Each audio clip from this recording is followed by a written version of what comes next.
I'm Chris Hansen, right now on Crime Watch Daily from here in New York.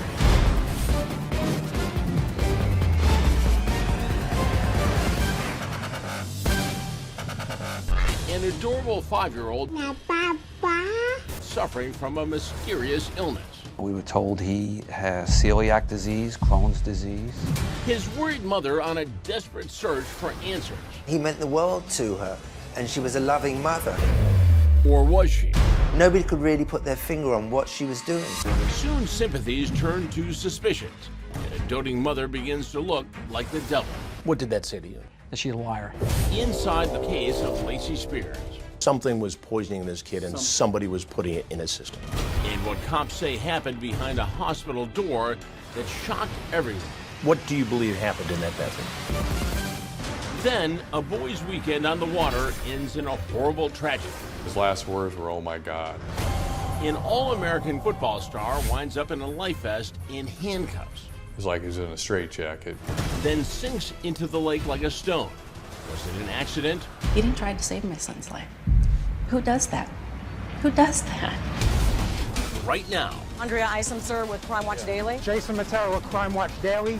this I'm Elizabeth. I'm here with Crime Watch. I'm Michelle from Crime Watch Daily. Anna Garcia from Crime Watch. is Crime Watch Daily. Stay off my property. We'll find you again. We always do. Welcome to Crime Watch Daily, everyone. I'm Chris Hansen. First up, my all-new investigation into the blockbuster case of Lacey Spears. It all starts when the Kentucky mother sets off on a desperate journey to find a cure for her son's unexplained illnesses. But was she trying to help him get better? Or was she the one making him so sick he would eventually die? Nana. Nana. Papa. Papa. A young mother, He meant the world to her, and she was a loving mother. a sick child. He's curled up in a ball in tremendous amount of pain. But was it an unexplained illness There were red flags, obviously. or prolonged torture? It's something that will haunt me. All leading to this horrific discovery. We actually had to watch a video of a 5-year-old child being murdered. Lacey Spears grew up in Decatur, Alabama, and this all-American girl loved American Girl dolls. And she would live through them. She would have them everywhere. She would clothe them, and it was kind of more than the usual little girl and doll. But for Lacey, it seemed to be a much bigger thing. Soon, Lacey's love of dolls grew into a profound love for real children, too. She always wanted to be looking after children. And when she left school, she went into childcare. And when she started taking care of children, people would notice how much more time she would spend with the children than everyone else. Right away, Lacey wanted children of her own. And her dreams came true when she got pregnant and gave birth to a beautiful little boy she named Garnett. But motherhood got off to a rocky start when at just 9 days old, Garnett became so ill that he had to be hospitalized. Within days, she was taking him to hospital and complaining that he wasn't eating and he was failing to thrive and he was getting all these infections and everything. This will be just one of dozens of trips they will make to the doctor to address Garnett's growing list of mysterious health issues. The doctors were baffled by the various things that, she had Crohn's disease. She said Garnett had many other diseases which were inexplicable. Most notably, Lacey told doctors that Garnett would not eat. Then this unusual request. Now, he had a feeding tube at one point. That was put in about when he was 8 months old. She asked to have a feeding tube put in because she said he was a failure to thrive child. She went to various doctors and hospitals. Many of them were very hesitant to put a feeding tube in, but eventually she found one doctor that did. But Lacey didn't stop there with her son's surgeries. And he also had another procedure to close up his throat so he couldn't regurgitate or be sick. That's right. Now, Garnett will be fed through a tube and is no longer able to throw up. His little body is forced to ingest everything his mother is feeding him. She wanted to be able to control what he ate. She would say, in fact, that she wanted to protect him because he just couldn't eat many foods that everyone else can eat. So she wanted to protect him and give him juices and fresh, vegetables and things like that. And from Garnett's daily diet to his frequent hospital visits, it was all documented on Lacey's multiple social media websites. It appeared that this growing online community is where this young single mom turned for support, comfort, and sympathy. Lacey even kept a detailed blog called Garnett's Journey, as seen here in one update she wrote. September, what a month, and it's only half over. Garnett has enjoyed driving his tractor through our neighborhood, playing in the rain, riding his bike for hours, and we spent a few days in the hospital. And despite Garnett's laundry list of medical treatments, Was Garnett actually a sick kid? According to Lacey, he was a very sick kid. Everybody else never saw any of that. Lacey would say he wouldn't eat. He was a failure to thrive child. now Garnett has visited 20 different medical facilities, but Lacey claims there is still no relief for her little boy. Appearing desperate for a cure, Lacey and her son move to Florida. There, she discovers a possible solution for her son's medical needs. When Lacey said she wanted to change her son's diet over to a holistic diet, she was introduced to some people that said, this is a place where the way they live fits the diet that we think your son might thrive with. Looking for the ultimate in holistic food, Lacey and Garnett move again, this time to the secluded area of Chestnut Ridge, New York, to a place called the Fellowship Community with a focus on sustainable living and a farm-to-table diet. She came into the Fellowship Community and she told everyone about Garnett, the terrible illnesses he'd had over his life. There were a lot of people that, were convinced that Lacey was a great mother, she looked after Garnett. Lacey and Garnett are welcomed with open arms. Garnett, now a lively and happy little 5-year-old boy, begins to make friends and hang out with other families. Then the oddest thing starts to happen. Whenever he'd be with other, friends, or they'd take him to the local diner and he'd wolf as much as he could. He always asked for seconds or thirds. He was hungry. Yeah, he was hungry. And by many accounts, a normal kid. Yeah, he had a very, very healthy appetite, according to many of the friends that, used to see him. But Lacey would say he never ate. Eyebrows begin to rise. Lacey's new neighbors aren't seeing any of the signs of the sick child she's chatted about all these years on her social media accounts.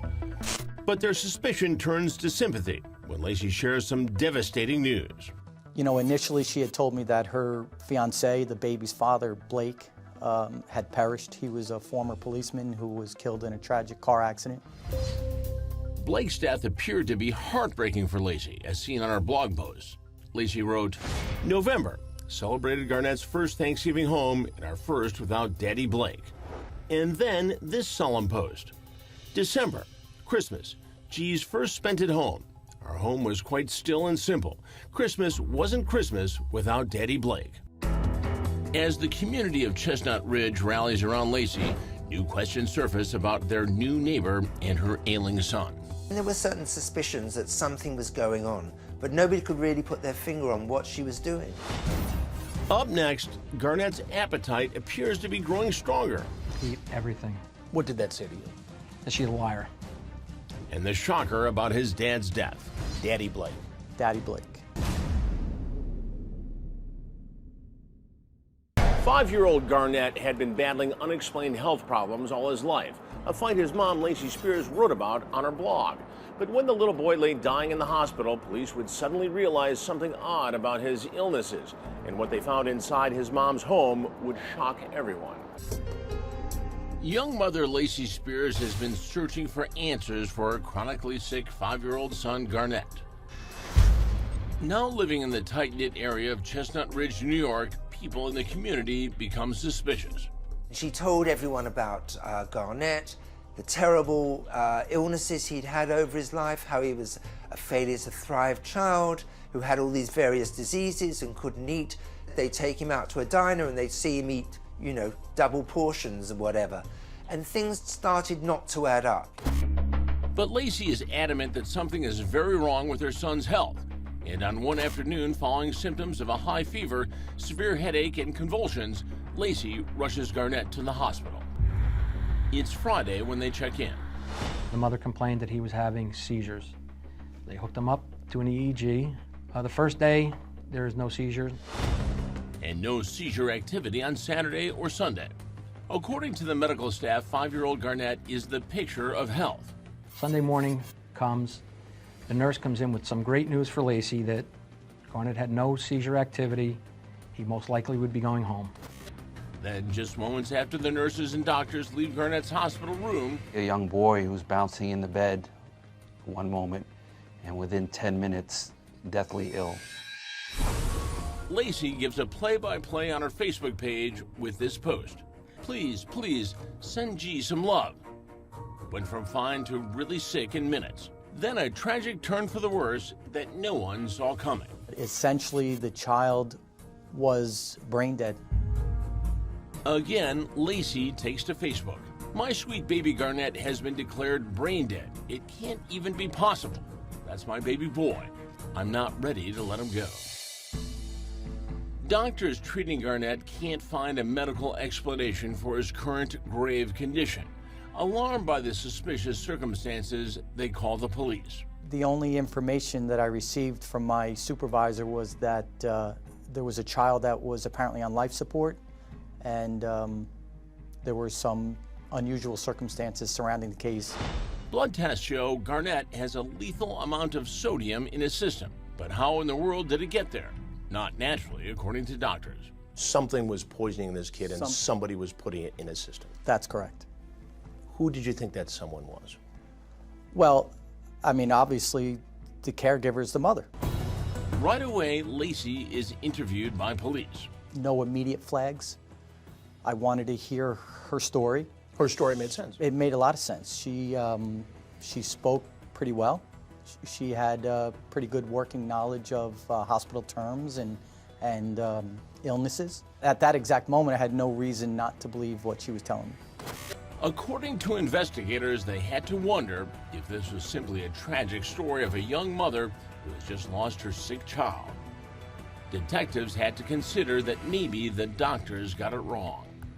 During that same interview with Detective Carfey, Lacey mentions the recent passing of Garnett's father, Blake. Around this same time, Lacey's own father arrives at the hospital. I introduced myself, shook his hand, told him who I was, and I told him that I was very sorry about the passing of Blake, Garnett's father. And he said to me, "Who's Blake?" Daddy Blake. Daddy Blake. Who was not the father. Who was not the father. Who did not die in a tragic accident. No. Ends up, Blake Robinson is alive and well and working as a Morgan County Sheriff's deputy in Alabama. Did he have any idea that Lacey was using pictures of him, or someone she claimed to be him, calling him Daddy Blake, and she manufactured this entire story? No, not until I called him. Blake tells police he went out on a couple of dates with Lacey. Nothing serious or sexual. For me, that was the biggest red flag, if you will, about Lacey's truthfulness. Investigators wonder if she lied about Garnett's father, what else might she be lying about? Police obtain a search warrant for Lacey's apartment. When you executed the search warrant at her apartment, what did you find?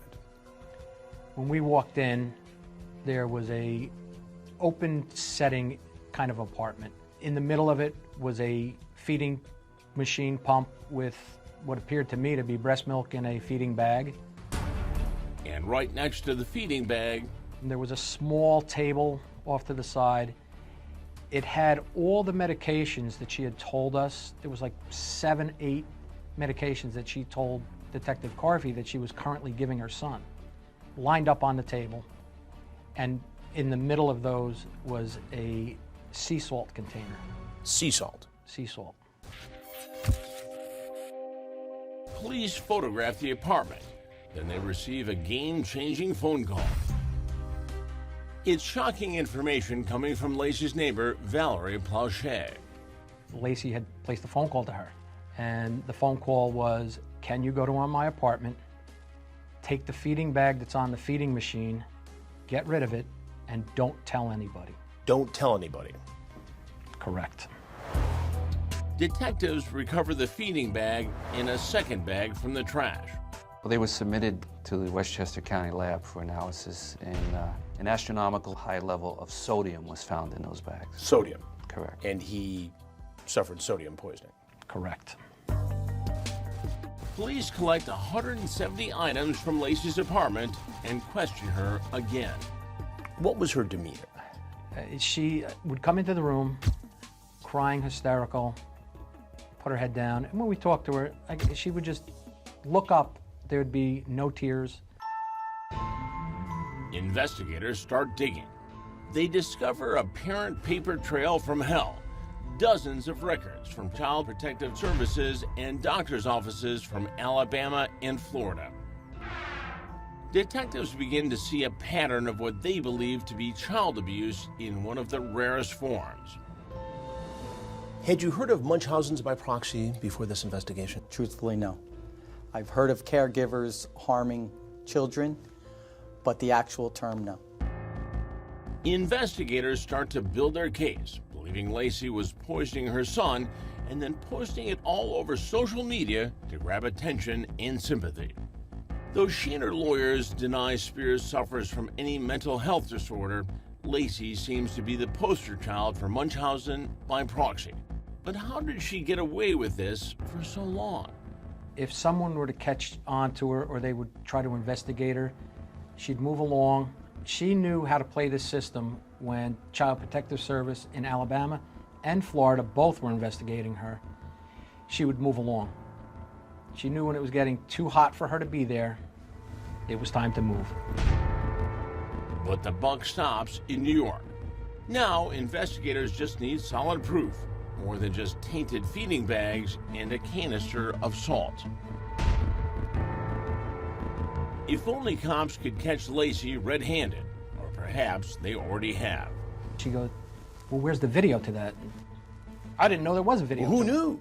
I didn't know the machine was hooked up to video. Up next, an unbelievable find. It's something that will haunt me.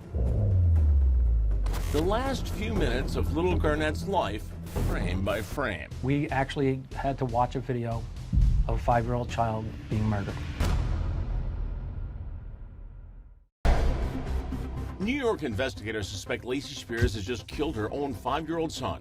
The boy dying just hours after doctors in this hospital gave him a clean bill of health.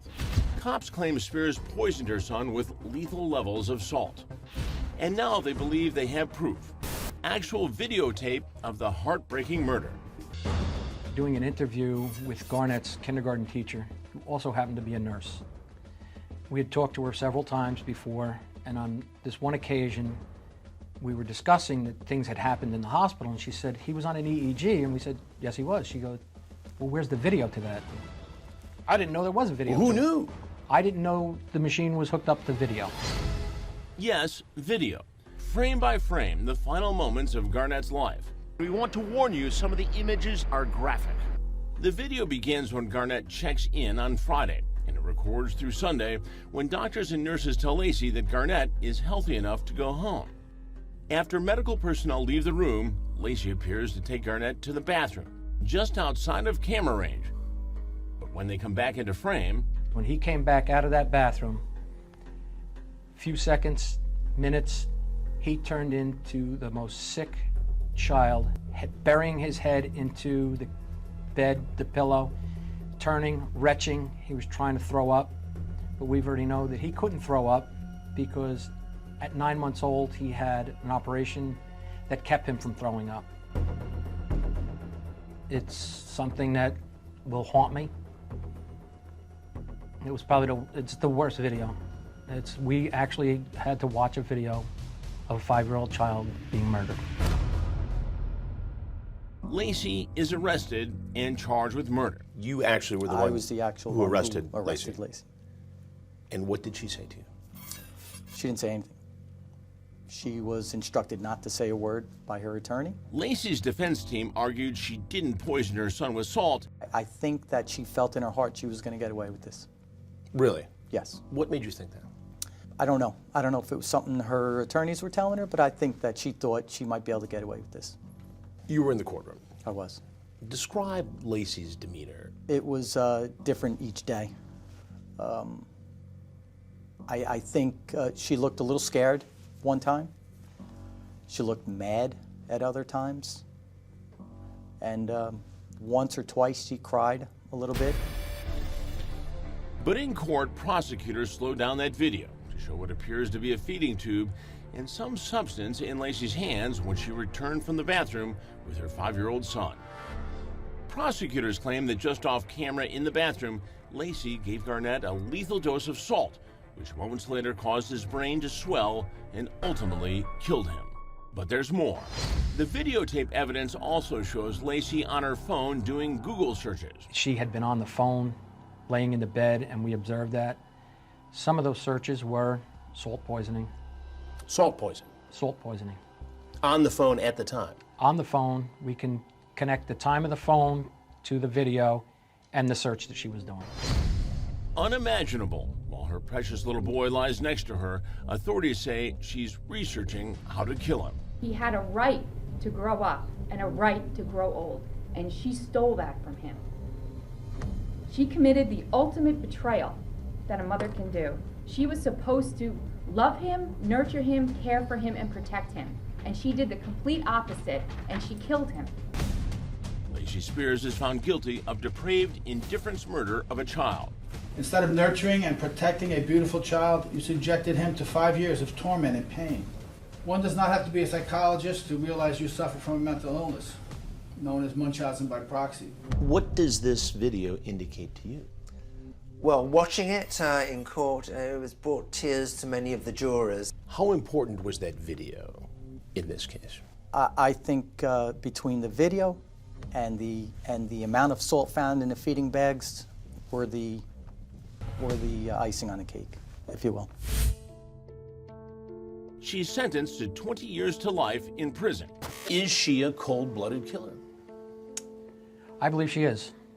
She sat in that hospital room when her child coded and watched him die. She watched his life slip away when there's a chance that if she would have stepped up and told them what she did, it may have changed the outcome. Mama, Papa. 2 more notes on this story. When Garnett passed away, his real father, Chris Hill, was devastated and posted this message in part on his Facebook page. I cried for hours when I found this out, and it will continue to hurt till the day I die.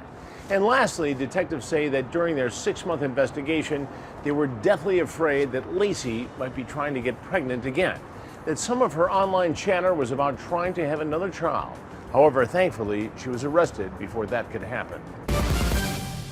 Coming up, a weekend of fun on the lake turns tragic when a young man dies while in police custody. His hands were handcuffed from behind, so he had no mobility. It was like he was in a straitjacket. The officer claims it was an accident. Now, a major development could finally bring his family justice. That's next.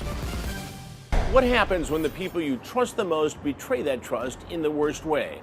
It's a scenario the family of Brandon Ellingson know all too well. We first brought you Brandon's story here on Crime Watch Daily, a young man who was out having a good time on the lake when things would take an unbelievably tragic turn. Well, now there's been a huge development in the controversial case. High school friends back from college. I think it was like the first weekend back. He came back from Arizona State. Reuniting for a carefree weekend of boating and beer. I know I had work that weekend, and he's like, no, you don't. Yeah. We're going on the lake. The fun begins at their friend Brandon Ellingson's home on the Lake of the Ozarks in Missouri. So, I mean, he invited me, he told me, he's like, I plan on going to with him, it was like, I'm going to the lake this weekend, let's go. But for Brandon, the weekend would take a dark turn, ending in a horrible tragedy and a stunning case of possible criminal negligence. Never in our minds were we expecting the situation that had happened, so. Our Andrea Isom is following new dramatic details as Brandon's friends and family are speaking out about the day that would forever be etched in their memory. Brandon was a strapping 20-year-old All-American college student, a champion football player, and beloved son. Being his mom continues to be your greatest joy. Why? Oh, I was just blessed to have him in my life. He was a one of a kind. He touched so many people's lives while he was here. And I got to be there for every moment of it. Yeah, I don't remember my life without him before it happened, so. Anybody he would come in contact to that was less fortunate than him, he was really kind to. So I think that was probably the biggest thing. You were honored to be his dad. Yes, very much so. I was very lucky. But luck was scarce on the day Brandon and 6 friends headed to the lake and spent the afternoon at Coconuts, a popular lakeside bar and grill. Tell us what happened that day. Brandon was going to be flying out pretty soon to Europe to study abroad for the summer. So this was his only opportunity to go to the lake. He'd been looking forward to it, and he wanted everything to be perfect for his friends. That day, he'd been out at a restaurant that we went to all the time. They were in the pool, and they'd been out eating. They had been playing sand volleyball. Had you guys had a few beers? Had that happened? Yeah, we were, casually drinking. It's not like we were belligerent, like passed out, nothing. We ate. Our whole plan was to stay there all day and hang out. It was a great, beautiful day out, so. Yet under the clear blue sky, trouble was looming on the picturesque lake. I'd been down there a week before, and I noticed that the water patrol was all over the place. It just looked like they were looking to write up tickets and that type of thing, because I'd seen a few boats pull over. So anyway, when he was going down, I let him know that he needed to really watch out for that and be careful. Sure enough, as the guys leave the bar with plans for Brandon to operate the boat, Missouri Highway Patrol Officer Anthony Piercy zeroes in. Friends believe Piercy was just waiting to pounce. Tony Piercy had spent the afternoon basically staking out this place, looking for somebody to pull over. And it didn't take long. Within minutes of leaving Coconuts, with Brandon at the helm, Trooper Piercy busts him on suspicion of boating while intoxicated. He was the first person to see the cop when he was behind us, and he was like, hey, can you guys be cooperative, sit down, behave? Brandon took charge when we got pulled over and told us to just chill out because everything's gonna be fine. No, it wasn't. The officer quickly ushers Brandon to the police boat. The arrest can be seen here in a picture snapped by one of Brandon's buddies. Trooper Piercy first does a field test, then puts Brandon in handcuffs and throws a life vest over his arms, cuffed behind his back. But tragically, that life vest would soon become a cloak of death, and this photo image, the last taken of Brandon alive. You guys saw Anthony Piercy put the life jacket on Brandon. Yeah. Describe that. Right from the get-go, it just didn't look right. It was already strapped up. It's one of those life jackets where you gotta put your arms through. Yeah, it was definitely not on properly at all. What's the point of even having a life jacket at that point? It was so bizarre. His hands were handcuffed from behind, so he had no mobility. It was like he was in a straitjacket. Brandon's friends say Officer Piercy then quickly speeds off, with Brandon in custody, leaving the other boys behind. Lake of the Ozarks is a huge place, and he didn't even ask if anybody really knew how to operate the boat or how to get there. None of those boys were from there. They didn't know the lake. Luckily, one of our friends actually owns a boat, and he's comfortable with driving a boat. Our plan was to follow him to the H-Toad, and it hadn't been 30 seconds by the time we got all figured out, situated, and he was gone. We had no idea where he went. Out on the lake and out of sight, a simple misdemeanor arrest was about to go tragically wrong. While racing along the lake surface, Brandon is sitting in the right front seat, his hands cuffed behind his back and his feet off the deck. Then, according to Piercy, his patrol boat hit another boat's wake. The impact so strong, Brandon flies overboard.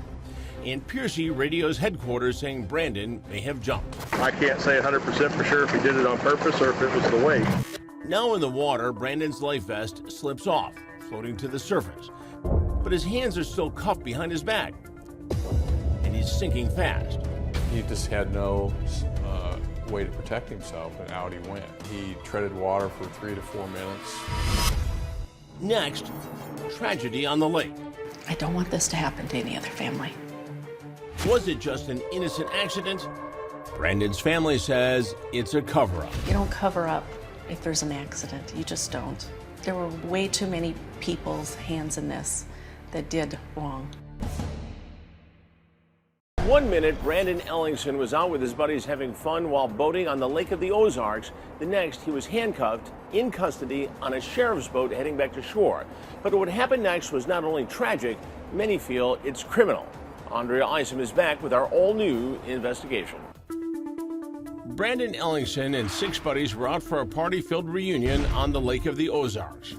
But shortly after they left a local bar and grill, the fun came to a crushing end. Brandon knew that he had done wrong because he'd had a drink and he was underage.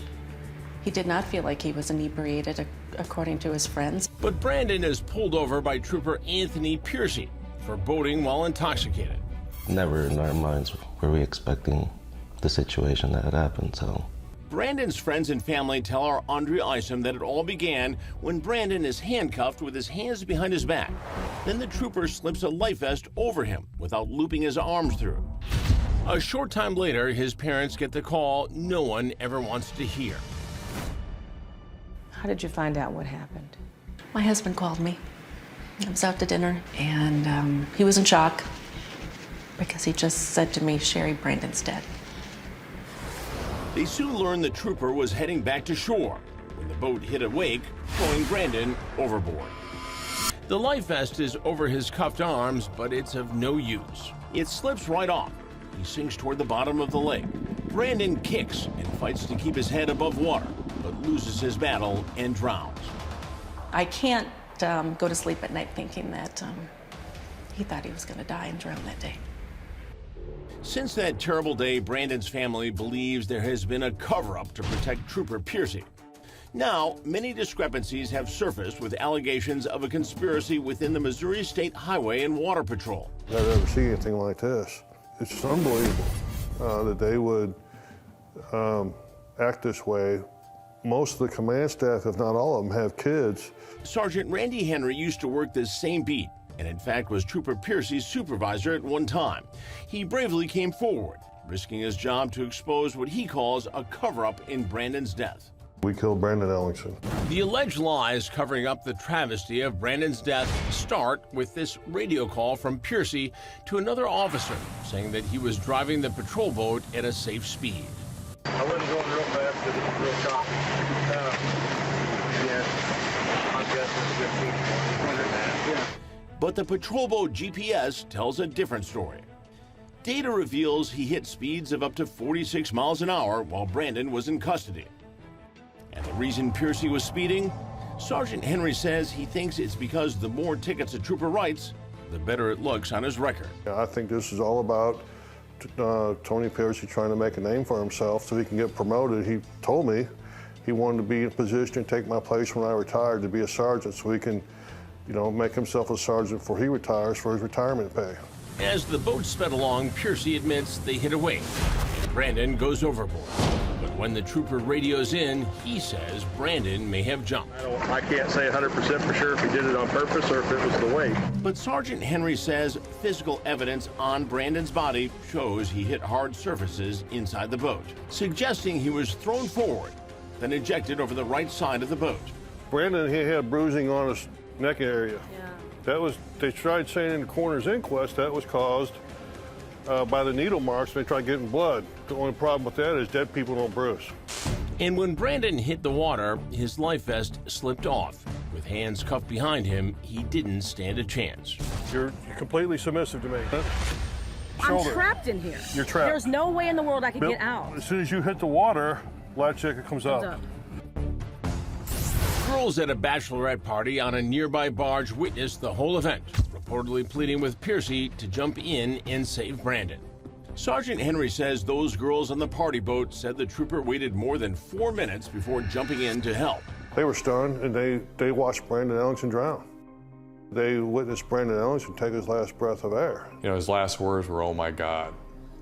That was his last words, and the girls in the party barge boat said that. Knowing that he didn't try to save your son's life. He didn't try to save my son's life. Who does that? Who does that? But what exactly Piercy was thinking or doing when Brandon was literally dying before his eyes is shrouded in mystery, because the camera cards installed to capture activity on the boat are gone. those SD cards that should have been in the cameras to show the truth without a shadow of a doubt. Yeah. Where do you think they are? The bottom of the lake. And tragically, the bottom of the lake is where Brandon was abandoned. Our Columbia, Missouri affiliate, KMIZ, uncovered this sonar photo where you can actually see his lifeless body 80 feet down. Moments later, you can hear Piercy complain the incident left him worn out.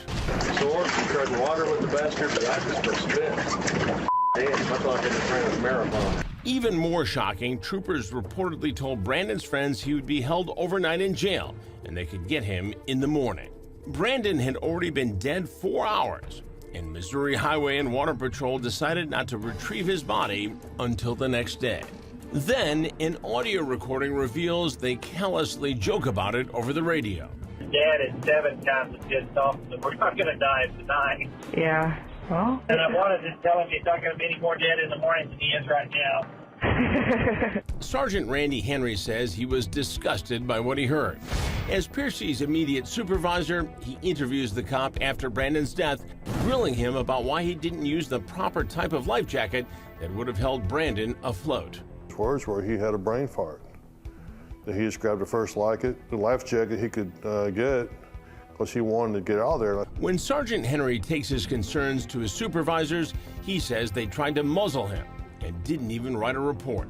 I upset a lot of people in Highway Patrol, a lot. I mean, my name is, I'm public enemy #1 with the Highway Patrol. That's fine. You know, if I really don't care. The case eventually goes to court, but amazingly, Piercy is given a slap on the wrist, just a 5-day suspension. Sergeant Henry was transferred 90 miles away and says he was forced into early retirement. He claims punishment for being a whistleblower and calling attention to problems with the merger of Missouri's Highway and Water Patrol, a cost-cutting measure that allegedly put inexperienced troopers like Piercy on the water. So if you can drive a car, you can drive a boat, and they didn't take it seriously. But someone did take it seriously. A special prosecutor has now charged Piercy with involuntary manslaughter in the first degree, accusing the trooper of recklessly causing the death and taking an unjustifiable risk. A Class C felony that could mean 7 years in prison for Piercy. He's pleaded not guilty. What would be justice for Brandon? Well, you know, I'm not going to get Brandon back in my lifetime.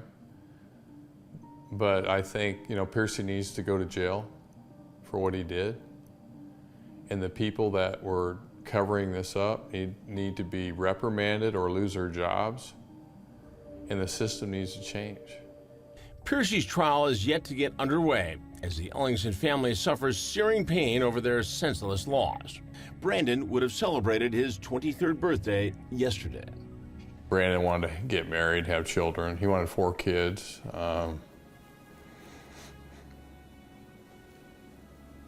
So that would be tough, you know. So, you know, his sister's gonna probably get married someday, and he won't be there for that. So, but stuff like that. Does it hurt even more knowing that the kind of young man you raised would never do to somebody what somebody did to him? My son would have given up his life to rescue him. Anyone. A stranger. And to your baby Brandon, you say what? Miss you.